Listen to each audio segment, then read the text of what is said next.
Right, we'll make a start. People are still coming in. We've got more than 50 now, so that's more than enough to get going. So first of all, just to check you're all in the right place, this is the third of our Reducing Inequalities in Communities learning events that we've got during the week. There's 5 in total. And we're going to be talking today about integrating voluntary community sector enterprises into support into services. So just to introduce myself, so I'm Duncan Cooper. I'm the Associate Director of the Reducing Inequalities Alliance. So I'm going to be your host today, and Sophie's going to be helping in the background as ever with all the technology. Just a little bit of housekeeping before we start. If you could put your names and organisations in the chat, that would be really helpful. Could you please put yourself on mute as well. Just make sure you're on mute unless you're a speaker, obviously. And the other thing today is that we are recording this. So if you don't want to be seen on camera during the recording, take yourself off the camera as well. That'd be appreciated. You can put questions in the chat as we go along, and me and Sophie will make a note of that. And hopefully at the end as well, we'll have a little bit of time where you can ask some questions directly of the 3 speakers that we've got.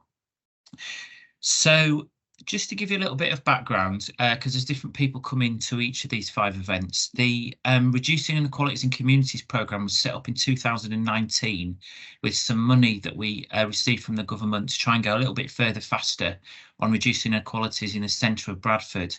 So we took a life course approach. We set up 20 different programmes. And that was to really try and reduce that variation in inequalities that we have in Bradford and Craven. As you've probably heard before, there's a 20-year gap in healthy life expectancy if you go from the centre of Bradford out into the leafier suburbs, and that manifests itself in all sorts of different ways. Children, young people, it was a huge priority before COVID, and if it was a huge priority before COVID, it's even more of a priority now. All our young people had 2 years of real disruption during COVID, and I think we're all really still learning about how that's impacted on them. And we've got 3 great projects today. We've got that are coming from the mental health world. We've got George Zito is going to talk about the nurture groups. We've got Rebecca McDonald talk about young person social prescribing, and then we've got Anne Cowan, who's going to talk about Know Your Mind. We've got a few videos to play as well before that. So Sophie's going to try and show a little video between each of those 3 projects. And if I can just ask the 3 speakers if you can try and keep to about 10 minutes each, just so we've got enough time with the questions. And I'll jump in if you're going over, but hopefully you won't do. So, as I say, there's 3 really good examples of 20 different projects from Rick that have been providing services. We've calculated about 16,000 people in central Bradford have received services, and we've got over 100 volunteers and over 100 new staff as well being employed by the services. So it's had a really big impact. And what this learning week is about really learning about within each individual group, so what's the specific impact that it's going to have. So without further ado, we'll start. I think we're starting off with George and nurture groups. Is that right, Sophie? So if you can, is that right? And then you can start the video. Yeah, I think, yeah. I don't know if it was George first. It doesn't really matter who goes first, so we can do that. So let me share my screen, and then we'll watch the video, and I'll hand over to you, George.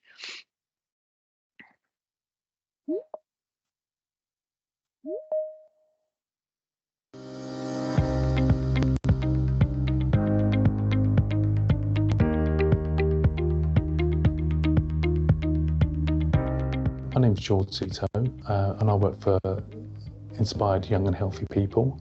We're part of Inspired Neighbourhoods, which is a community interest company. We're an early intervention service, and we're working with young people in areas of deprivation and poverty. In 2017, there was 1 in 9 young people with a social and emotional mental health problem. But in 2020, the NHS data said that there's 1 in 6 with a social, emotional and mental health issue. So this is quite alarming, really. So it's really, important that we have the appropriate services for these vulnerable young people. What we wanted to do is to develop a nurture environment that was safe, that the children could be themselves, express themselves. We developed something called a passport. So what we did with the SENCO and the head teacher is met with them and the young person individually, find out what they were good at, their strengths, what they struggled with, how they like to be treated. We told them about our group sessions or the one-to-one sessions, and they tailored the training how they'd like to see it. So they had a massive voice in the actual sessions. We want to deliver early intervention into school so the whole schools could access some support for their personal, social, health and economic curriculum that would give them some early strategies to prevent any kind of further conditions of social, emotional and mental health issues. I think it's reached 5,000 young people in Bradford. I think when we set out this project, I suppose our big aim and vision really was that if we can build self-worth in young people, then they can cope better with their outside environments, the home, what's happening in school. So the whole session is built around their self-esteem and self-worth. We've seen really, really fantastic impacts on young people. We've also seen young people take strategies back to class and use them in class with their worry box. They've seen greater attainment coming to school, better focus in class. They've even helping other young people with strategies and doing chocolate meditation in the playground. They're doing all sorts of things like that. We've seen less behavioural problems. Young people have better communication and social skills. They're actually going to teach with their problems instead of just keeping them to themselves. They see that when they come back to class, they've got a greater focus. During SATs, when there's a lot of stress, all the strategies that we've gone with the Year 6 children, they've taken back and they've coped better with dealing with the pressures of SATs and doing tests and exams.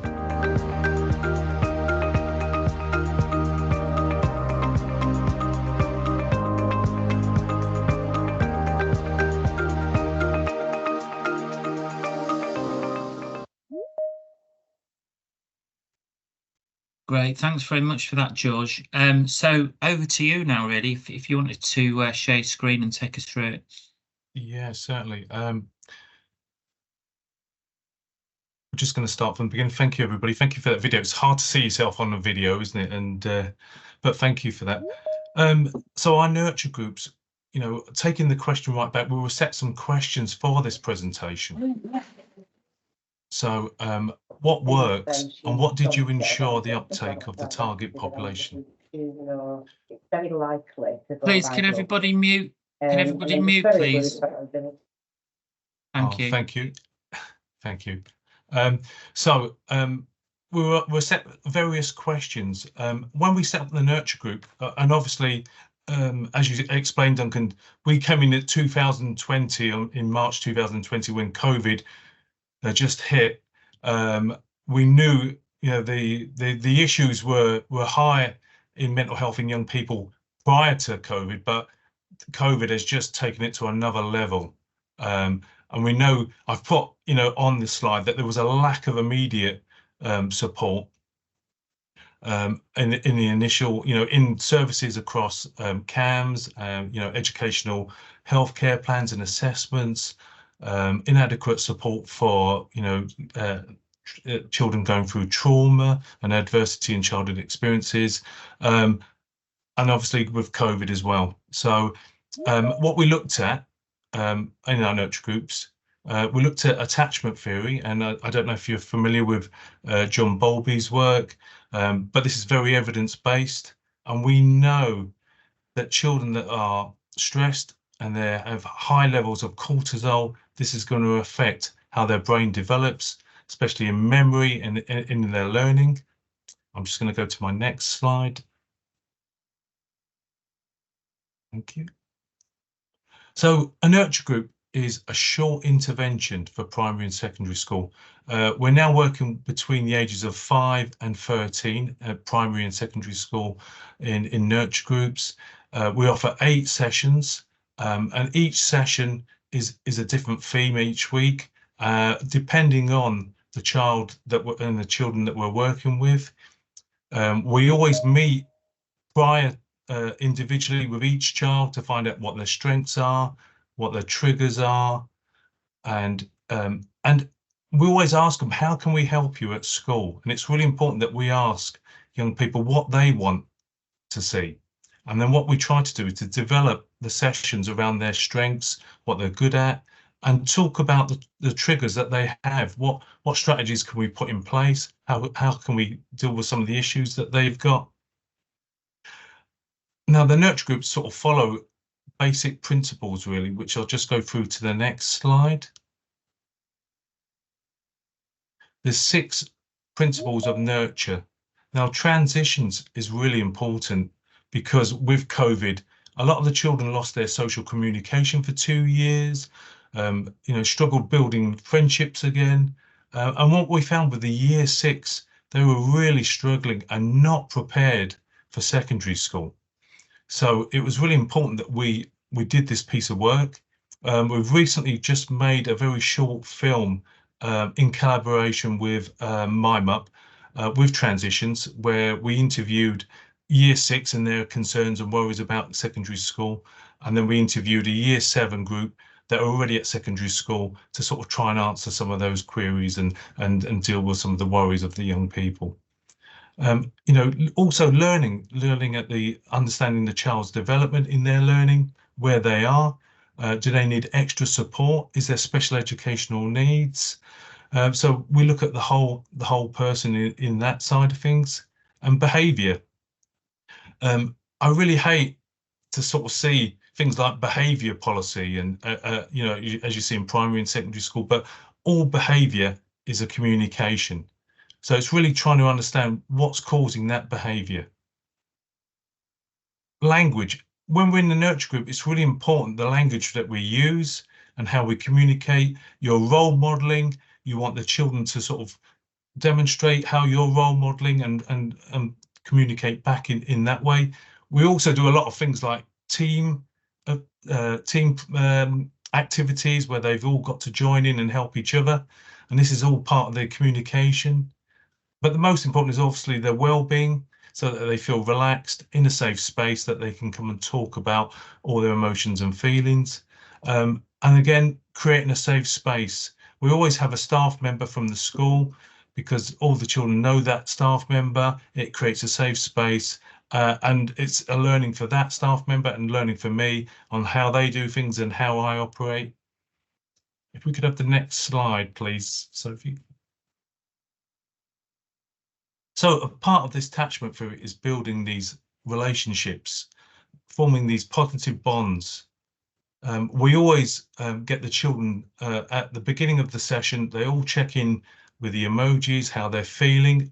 On the first session, this may start, with 1. By sort of 3rd and 4th session, some of the children are picking 4 or 5 different emotions and feelings, which is absolutely brilliant at regulating themselves in the sessions.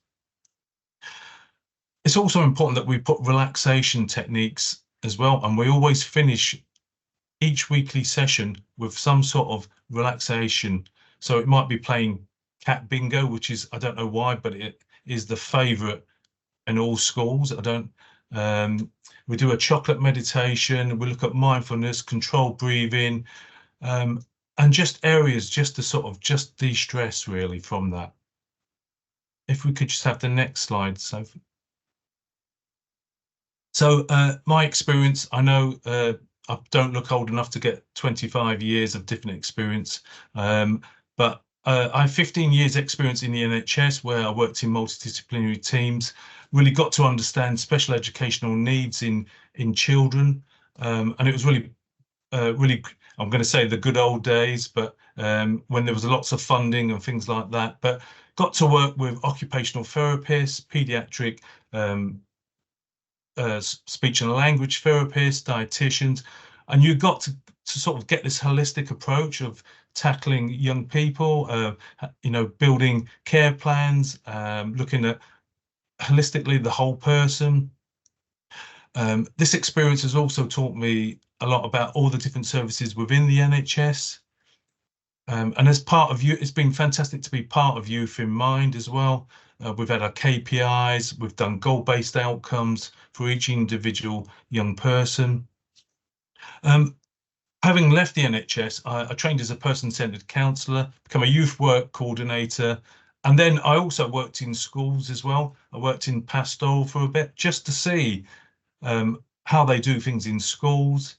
And I always remember the first really sort of challenging young person that I had to work with was non-verbal, had Down syndrome, and it taught me so much about communication. Also from working in education, and I've now got 10 years experience, including these projects, is working with the Senkos. We had mental health champions at the beginning of the project, which was absolutely fantastic for sort of sharing information. But then I've, working across the VCSE, there's some amazing organisations, Aware, Bradford Stronger Together, parent forums, they're absolutely fantastic. But it's really important that as part of this, we're early intervention and knowing who to signpost to for various assessments, autism, ADHD. If we go on to the next slide, Sophie. So what were the features of the service that led to the improvement of the outcomes and reducing inequalities? Well, nurture groups really have lowered the stress levels in these young people. It's provided a very safe space to come and talk about how they're feeling, what's going on in their day, any strategies, any areas that they've really struggled with.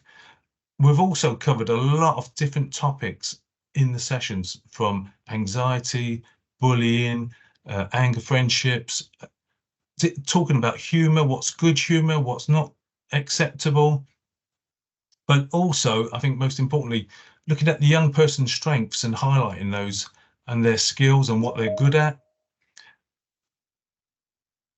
And I think, by doing that and building their self-worth, what we've come to understand is that if you can build a young person's self-worth, we can't always change the environment or what's going on in their home life or at school, but they're much better at dealing with some of the things, the obstacles that are coming their way.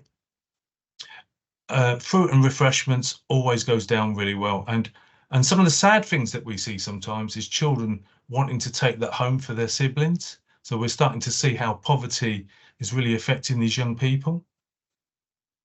If we just go to the next slide.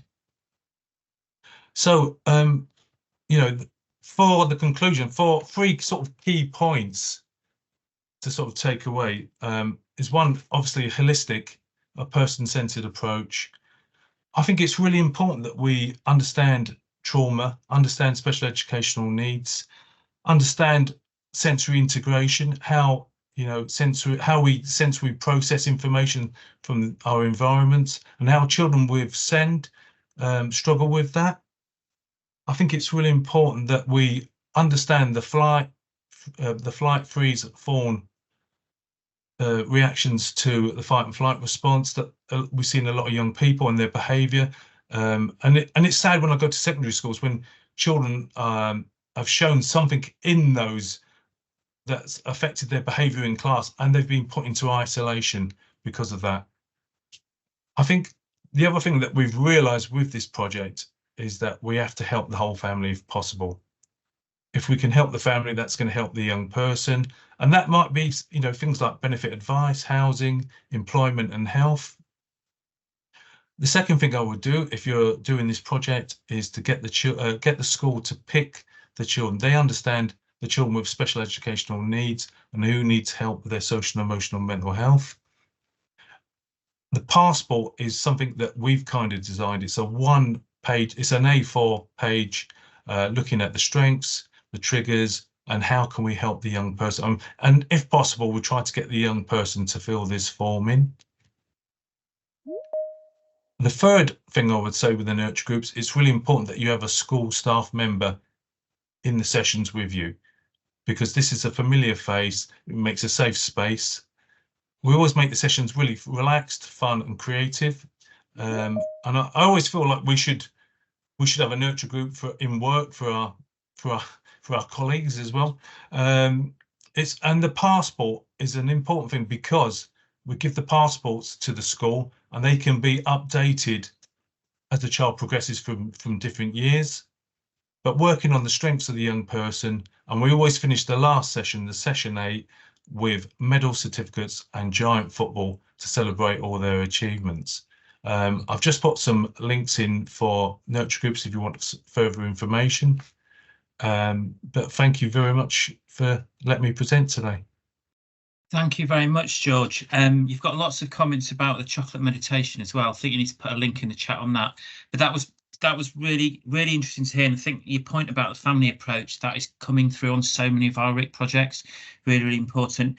Right, what we're going to do is we're going to move on to the second one, because I just want to make sure that we give all 3 presenters a chance to speak and show the video. So, Sophie, which one do you want to go to next? Is it the video from Anne for Know Your Mind? I think that's right. Yeah, let me just get the video up and we'll share that for you, Anne. Bear with me a second.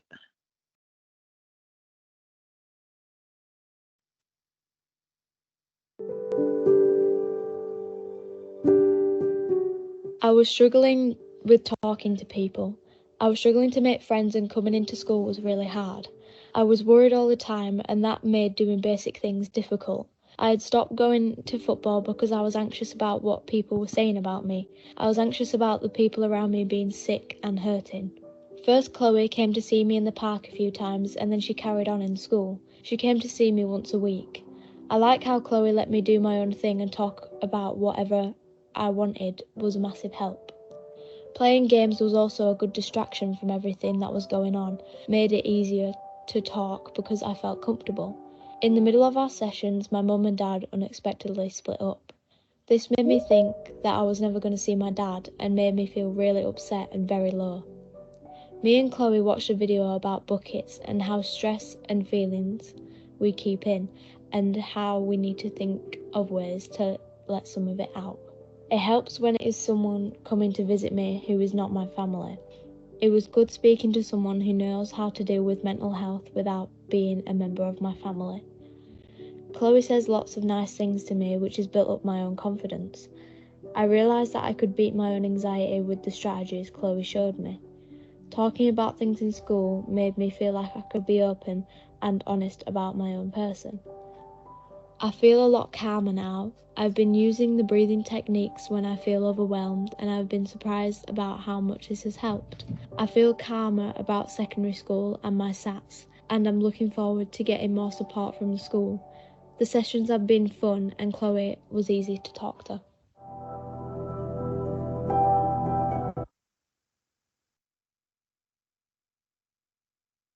Great, thanks very much for that.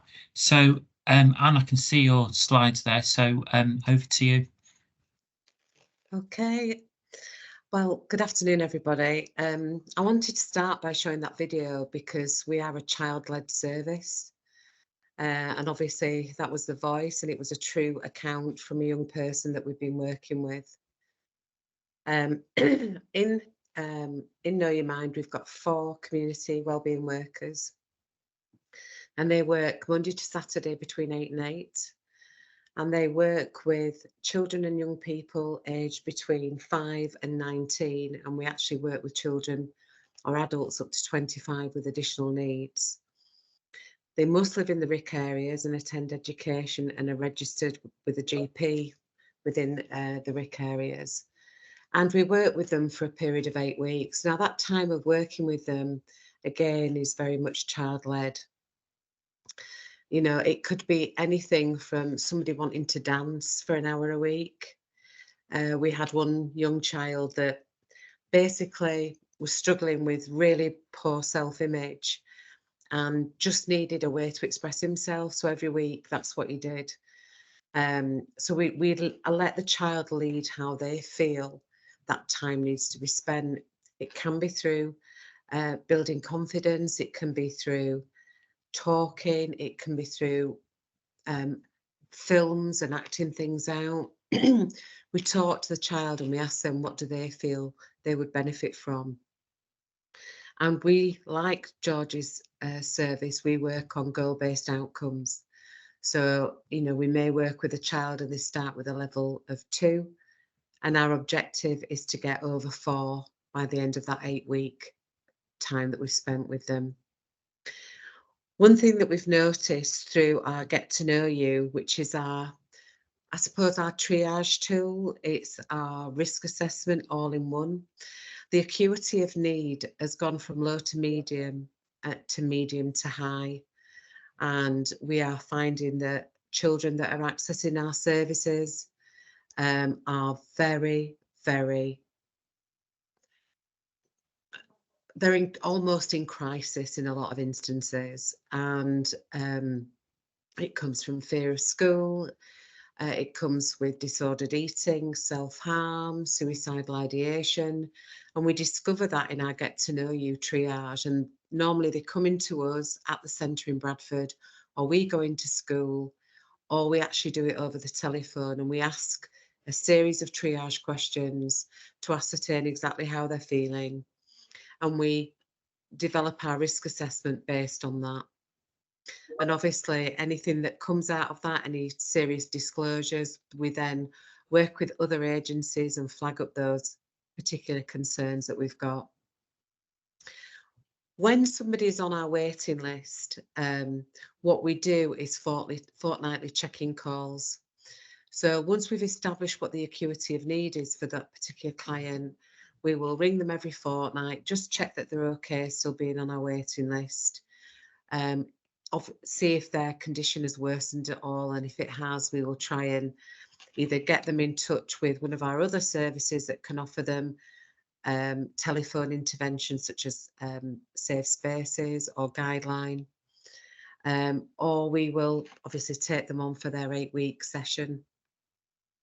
Sessions can take place in the local community, in an educational setting, and at our office here. We've got a dedicated children and young persons room, which has got games, it's got drawing, it's a comfortable space, it's relaxed and it's safe. They can come on their own, they can come with mum or dad or whoever their guardian might be, they can come with a social worker, they can come with whoever they want to come with, and obviously they will be seen within that safe environment. Next slide please, Sophie. Okay, so we currently access over 50 educational settings across Bradford, of which there's currently 209, and we're in 50 of them. We're in GP practices. Obviously, we work with the Bradford Family Trust, the Bridge Project, Breaking the Cycle, HAIL, Family Action, Children's Social Care. So we're working with lots of other organisations for some real co-production and good collaborative working. And we receive all our referrals from children themselves, parents and carers, teachers, GPs, and any other organisation. So anybody can refer. There is no criteria other than the postcode areas within the RIC project. The referral form is on our website, and part of our agreement with our funders is that we respond within 5 days to all referrals, and we make an initial contact with that person within 21 days. And obviously GPs have an access pathway that they can use to come directly into us. Next slide, please, Sophie. So who have we supported? Well, ages 6 to 7 or 11 to 13, 257 young children have been supported. We've looked after 65 people from the youth offending team. We've looked after 145 children who've been on a reduced timetable, 85 which have come from domestic violence backgrounds, 122 from special educational needs, 54 looked after children, 13 refugee and asylum seekers, and 66 children, a child in need or on a child protection plan. 85% of our children and young people fall within the RIC priority groups. So you can see that that's a massive percentage in these areas. And the thing that's so concerning is the potential to not have funding to continue to support these children within those particular areas.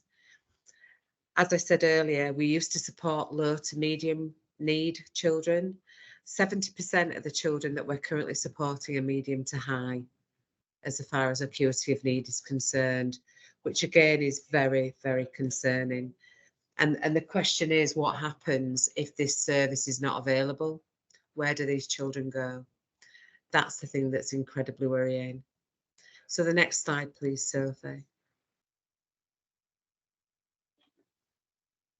So as I mentioned earlier, is how do we measure the outcomes for these children? How do we actually see that the service that we're providing is actually doing what it's supposed to do? So we take a smart approach with all our children and young people, and we use goal-based outcomes to work with them throughout the 8 weeks.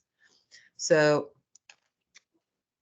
as it stands at the moment, 100% of our goal-based outcomes completed have an average of 4.9, whereas our contracted target is 3. So by working with us for a period of 8 weeks, we are getting them to achieve a much higher outcome than we originally anticipated, or that was given to us as a key performance indicator at the start of the project. So we are seeing massive positive outcomes from these goal-based outcomes. And children do have the autonomy to change and adjust their goals. And because they feel that they have some autonomy, it makes them feel in more control, and it encourages success and empowerment for those individual children. Next slide, please, Sophie. So what do I want you to take away from today? The importance of the voluntary sector within children and young people's mental health. Statutory services are already struggling with waiting lists going into years. If we didn't have voluntary sector services to support these young people, you know, the waiting list would be even longer than they currently are. And what we also need to bear in mind is that the massive acceleration of acuity of need, and these children that are in crisis has just gone through the roof. And with our services, George's services, we are supporting those children, and we are definitely needed. And the number of referrals that we're receiving is increasing rapidly. So I just want you to take those key points away, and I'll obviously welcome any questions. My name is Anne Cowman. I'm the senior service manager, not just for Know Your Mind, but for Youth in Mind, which is an umbrella service which works with Barnardo's, Brathay, the Buddies service that's offered by Bradford Council, and Selfa. So I manage all those services, both the internal and external providers. And if there's ever a time where the voluntary sector needs support, it's now, because of the nature of the work and the children that we're supporting.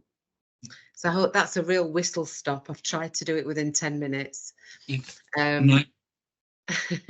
So any questions, I'm more than happy to answer as and when.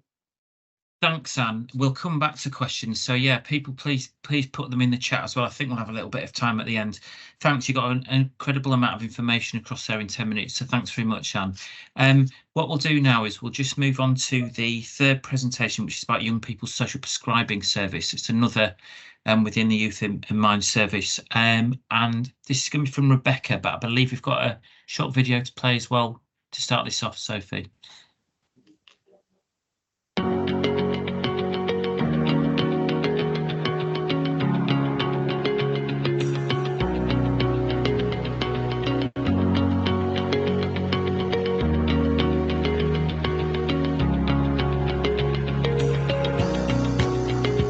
Hayden was referred by someone who was supporting mum, and at that time he was awaiting an assessment for ADHD, but had been on that list for quite a long time.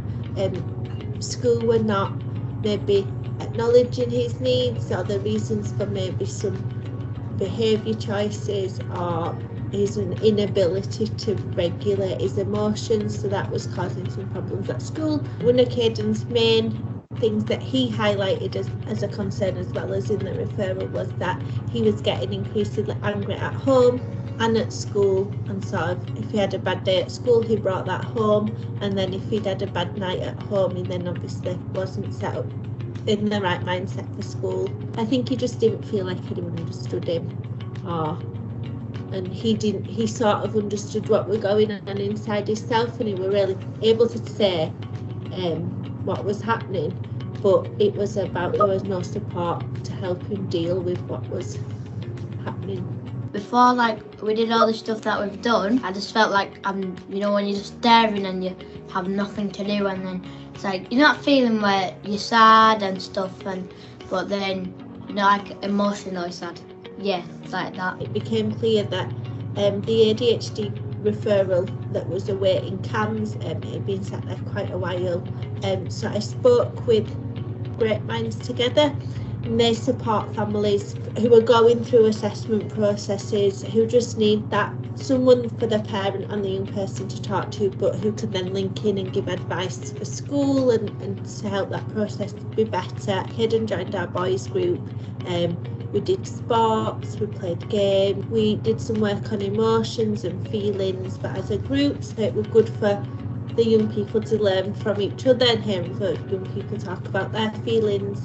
I've made some friends, yeah. When I'm in Pale, when I take us on trips and I enjoyed it, it just calmed my day down for the rest of the day. I can't praise him enough, because every day since going back from 6-week holidays, I had to restrain him at home.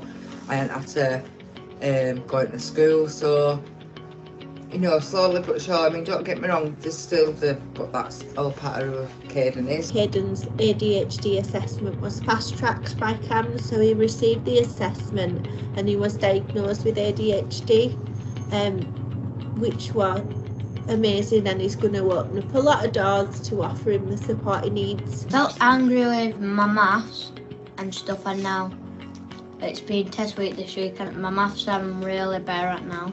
When I get a hard maths question now, I don't feel anything. I just don't make me feel angry anymore. I know what to do. So before I used to give up as soon as I saw the question, and now I ask for help. The feeling now is just like, come on, just try, do it, just try, just think. Even if you don't get it right, all you have to do is just guess what you think. From a child's point of view, kind of thing, when they're being stressed out all the time like that, even though it's not going, just go do activities all the time, but just that 10 minutes to see Becky or whoever it may be helps them and helps the parent a lot. The difference in Caden from being referred up until now is he's a lot calmer.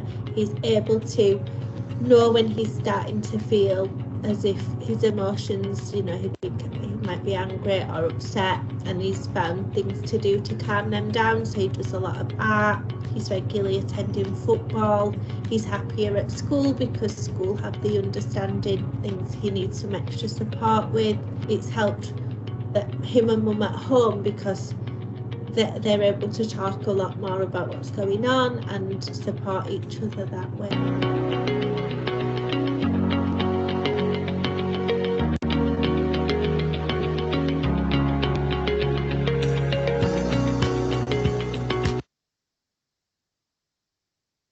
Thank you. That was amazing seeing that, actually. Just listening to Caden, that's what it's all about, isn't it, really? So anyway, we'll hand over to you now, Rebecca, to sort of take us through the rest of the work. So young people social prescribing, it works quite a lot differently to adult social prescribing, which people might be more aware of.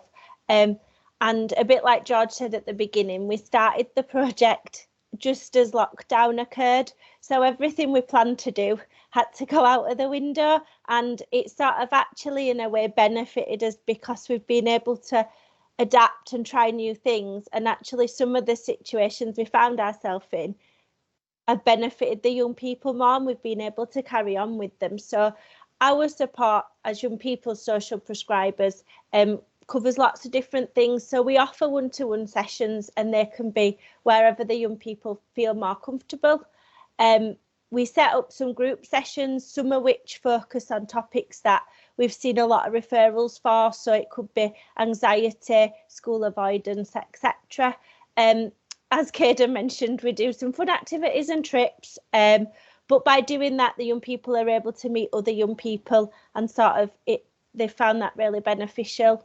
And obviously, social prescribing is to help people access local groups and activities. And what we've seen, which some of the other projects have highlighted, what we've seen a lot of is needing to do lots of work between the family, the young person, other services, especially between schools. It seems there's been a lot of communication breakdown, so being able to be that person in between sort of help the young person and the family. We've helped to make lots of referrals to services, but mostly for sort of ADHD and autism assessments, and just signposting to other services and finding those, so trauma services or specialist counselling and things. If we go on to the next slide, please. We can accept referrals from anywhere, so we've got our own referral form that we have sort of adapted and included more information in as the project's gone on. And that can be from parents, young people themselves, education, social care. We work really closely with adult social prescribing and looking at supporting the whole family through things. We work really closely with our other service providers, so we do work really closely with George and with Mind and stuff, and see which service is best suited at which point. And then we do accept referrals from GPs directly by System 1. This were established sort of the end of last year. We've now got a direct referral route from a GP practice to Hale's System 1 unit. So that's kind of made things a little bit smoother for GPs. And we have seen, since we've done that, GPs referring who haven't referred before. So that's sort of a really good thing. I think we can skip a couple of slides, Sophie, because I've kind of covered them bits. The service is sort of 4 years in, and so we have done an evaluation internally of the service. We do evaluations with the young people themselves. We take feedback from the allocated worker and also feedback from young people, parents, referrers, teachers, whoever's working with them, just to see where the young person were at the beginning and where they're now at following the support. If we move on a slide.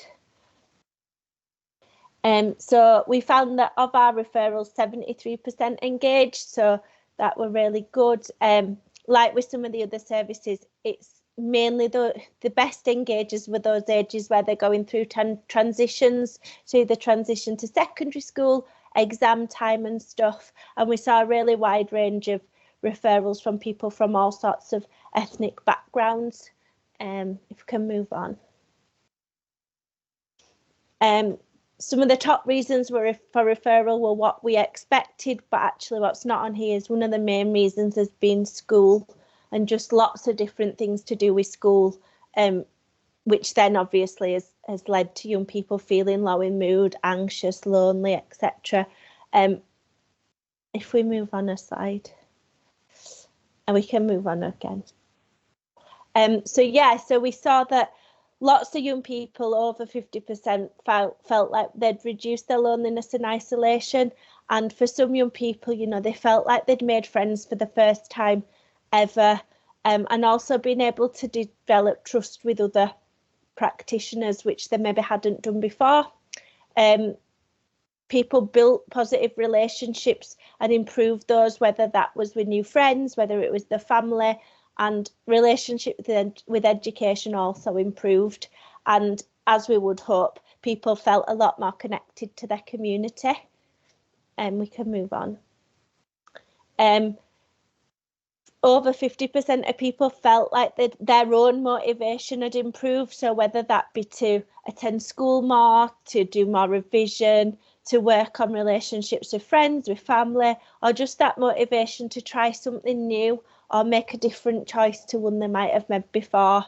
The awareness of risks were a tricky one to sort of evaluate, but we think, you know, people did feel like they had a better understanding of how they could keep themselves safe, what to do to improve how they were feeling, whether that improve how they sleep, things like that. And they were able to make those changes to their own behaviours to ultimately have better health and well-being. And then I think the last slide will just be some key points. So I think coming from working with young people and sort of a youth work role, everything's trial and error. What works for some people doesn't work for other people, but we just try different stuff and let the young people know that we can try stuff and they might not work, but that's okay, because there's always something else we could try as well. We've tried some really different and sort of creative ideas, and young people have really enjoyed those. So yeah, don't be scared to try new things or stuff that you think are a bit out of the box, and you're always going to have to make changes as and when, but that's, you know, that's just part of it. And young people really fed back to us that they appreciated us being really honest with them about, you know, other situations we might have been in, situations other people are in who have experienced things that they are.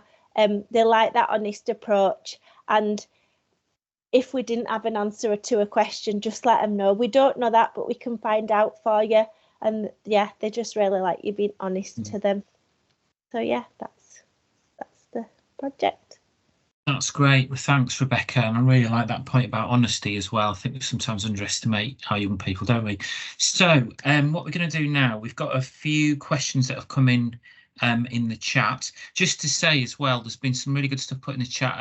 Anne's put in some links there to Mind in Bradford. It's got all the mental health services for young people as well. So if you want further information there.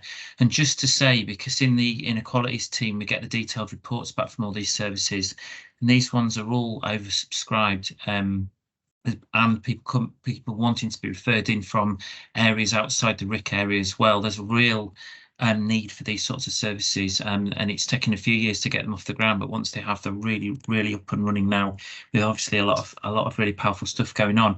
So I'm just going to have a look at the questions. There's a couple from Carlton, and I think if we could just ask all three of you this. So there's a question that says, what is it about VCS provision that makes the services so apparently effective? Would it be the amount of individual time committed to young people? Rebecca, do you want to come back on that first? Yeah, I don't know why it's worked. It just seems to. I think we do. I suppose we do.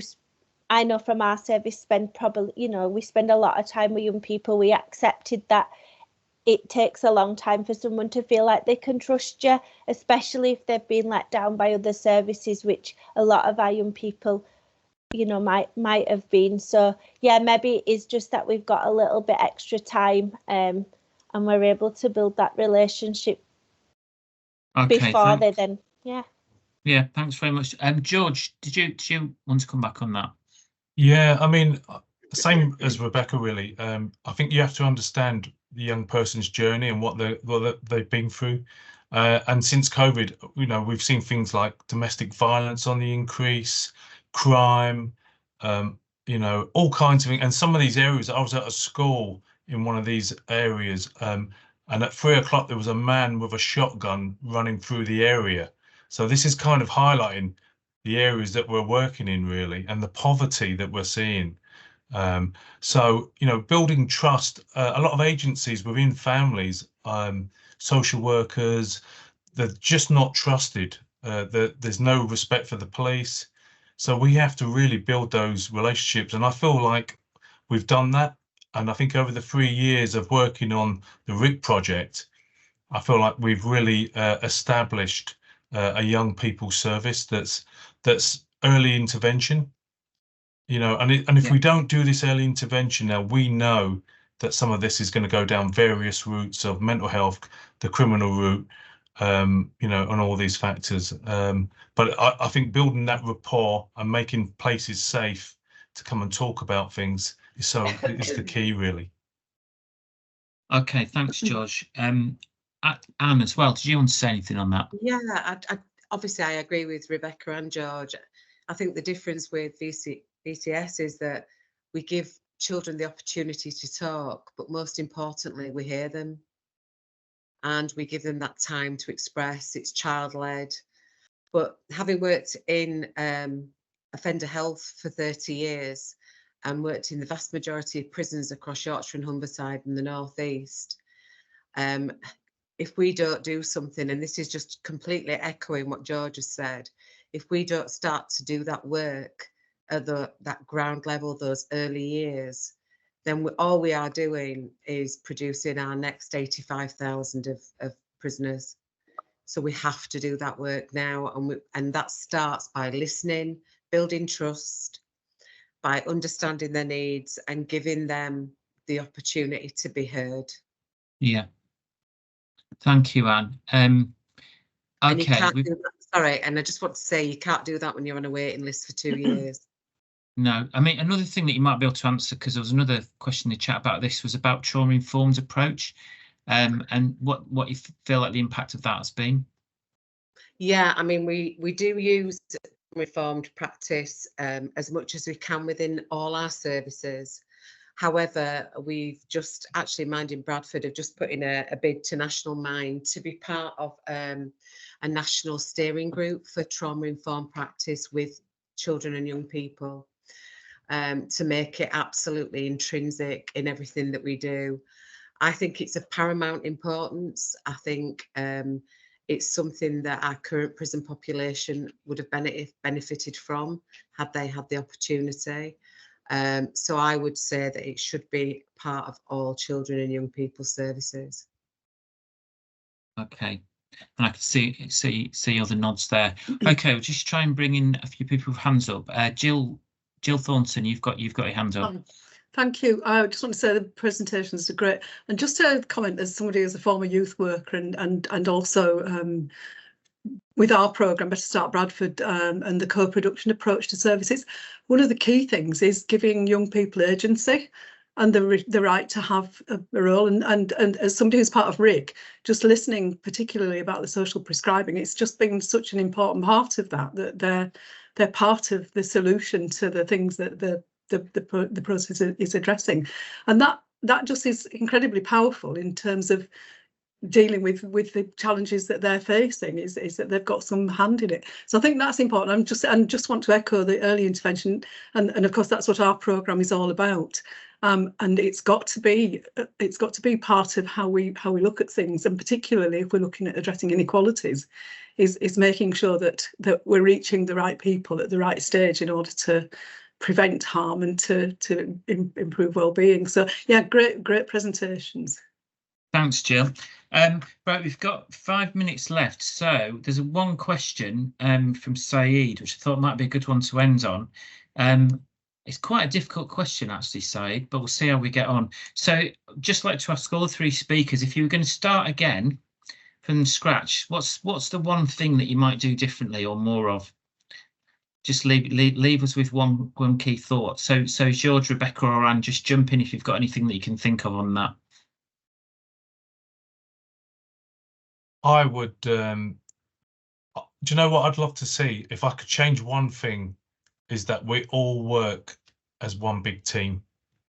You know, Youth in Mind is that I think we should all connect together and be one big service across the whole of West Yorkshire. And if I had the funding, that's what I would do. Right, that is a challenge for us. So thanks for that. Anne, was there anything that you wanted to add? I think, yeah, I think that what's really showed me is acuity of need has gone up, and it's not just in the RIC areas, it's in your suburban areas, it's in your Baildons, it's in your areas that are normally seen as affluent, with the economy being as it is at the moment and problems that are happening. I think our landscape would benefit from widening. You know, schools that were never ever problematic are suddenly really struggling. Children's acuity of need is absolutely going through the roof, even in places like Craven, you know, which were quite nice suburban areas to live in, are now having lots and lots of problems. So I think what I would like to do is look at how we could broaden our landscape a little bit and help other people in other areas, as well as working together. I'm fortunate I work with George all the time, so I'm blessed to have him in our team, and I just feel that we've got to work together in a more collaboratively, more co-production. Totally agree with what Jill said, and we need to come together because we've got a lot of problems and it needs more than one mind to sort it. Thanks, Anne. Rebecca, was there anything that you wanted to add? No pressure, but totally up to you. No, I think just the same as these. I do think one, I know it's been talked about before and it sort of didn't, but like that one trusted pathway so that the right services get the right referrals. Therefore, you know, could we help more people then, rather than people sitting on a waiting list to then realise that's not what they really wanted or what they needed. So yeah, but I think we do well in the VCS at working together. I think we are good at reaching out and thinking, oh, George is an expert in that area, I'll give him a message, or mind other people who could, they offer that, we'll go there. So I think more, just the same as what everyone said, more of working together.